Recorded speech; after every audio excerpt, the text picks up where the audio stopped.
Frank Martin has just secured a disgusting knockout victory over Rances Barthelemy. Just perfect punch right on the button, dropping him. You can tell it's a great knockout when you, one, hear it, and number two, the guy is knocked out before he hits the canvas, slams onto his back, head hits the canvas. Just a disgusting, disgusting knockout by Frank Martin. Luckily, Rances Barthelemy was back on his feet and looking healthy afterwards.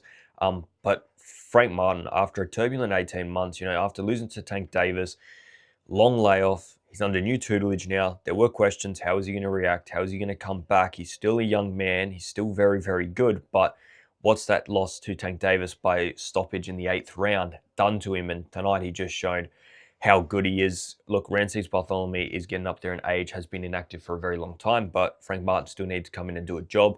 I thought his movement was as good as ever, just pivoting back and forth, under and over, and he followed it all up with great punches. I thought the jab led the attack tonight excellently. It opened up the opportunity for that first left hand that hurt Rances Barthelemy, and then another jab to the body, opening up the guard, and then a left hand straight through on the button, knocks him out. It's just perfect, perfect precision punching with good power, man. It was a great knockout by Frank Martin. And, the question's always, what's next? He was on the prelims of a pretty big card, which is where he doesn't want to be. And he did say he's got an eye on the winner of Isaac Pitbull Cruz and Lamont Roach.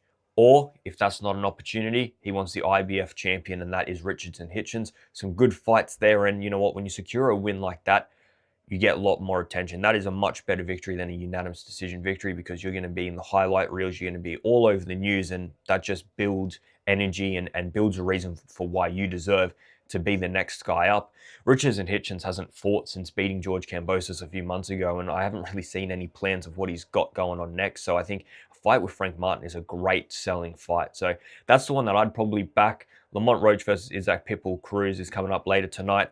I still think Pitbull Cruz is going to win, but we're going to have to wait and see.